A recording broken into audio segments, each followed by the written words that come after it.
एक बार एक इंसान ने भगवान कृष्ण से पूछा, प्रभु, हर जगह कर्म की बात होती है, अच्छा कर्म, बुरा कर्म, पिछले जन्म का कर्म, लेकिन कर्म है क्या? हम उन चीजों के लिए दुख क्यों भोगते हैं जो हमें याद भी नहीं? ऐसा क्यों कि मैं कुछ गलत करता हूँ और उसका फल मुझे बाद में भुगतना पड़ता है? कृष्ण बोले, आओ कर्म का रहस्य समझाता हूँ। कर्म कोई जटिल नियम नहीं बल्कि ब्रह्मांड का एक आईना है। यह आपके कर्मों और उनके पीछे की नीयत को दर्शाता है। जब मैं राम था, मैंने बाली को पेड़ के पीछे छिपकर मारा। वह गलत नहीं था क्योंकि मैं धर्म की रक्षा कर रहा था, लेकिन कर्म का नियम सब पर लागू होता है, चाहे वह मैं ही क्यों न हो। इस जन्म में मुझे एक शिकारी ने पीछे से तीर मारा मेरे पैर में। देखा, कर्म मुझे भी नहीं छोड़ता क्योंकि मैं भी इस धर्म के रास्ते पर एक शिक्षक हूँ। पर कर्म क्या है? कर्म सिर्फ आपके काम नहीं बल्कि उनके पीछे की भावना है। अगर आप प्यार से कुछ करते हैं तो वह शांति लाता है, लेकिन वही काम अहंकार से करें तो वह बंधन बन जाता है। कर्म कोई सजा नहीं बल्कि एक सबक है। यह आपको दिखाता है कि आपने क्या बोया इस जन्म में या पिछले जन्मों में। अगर आपको लगता है कि जीवन अन्याय कर रहा है तो गहराई में देखो, वह घटना शायद आपका दोष नहीं लेकिन उसका सबक आपकी आत्मा के लिए है। आप पिछले जन्म की बातें भूल गए लेकिन आपकी आत्मा सब याद रखती है। कर्म इसलिए आता है ताकि आपकी आत्मा संतुलन में आए। अगर आप दुख भोग रहे हैं तो वह बेकार का दुख नहीं, वह आपके पुराने कर्मों को शुद्ध करने का तरीका है। जैसे कोई दिल टूटना,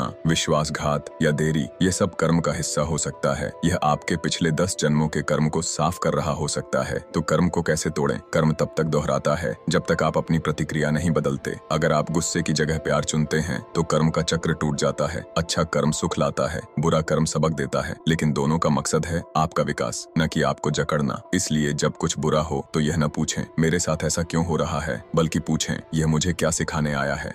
दोस्तों, कमेंट में जय श्री राधे कृष्ण जरूर लिखे। दोस्तों, वीडियो अच्छी लगी तो लाइक और कमेंट करके चैनल को जरूर सब्सक्राइब कर देना। आपका बहुत बहुत धन्यवाद।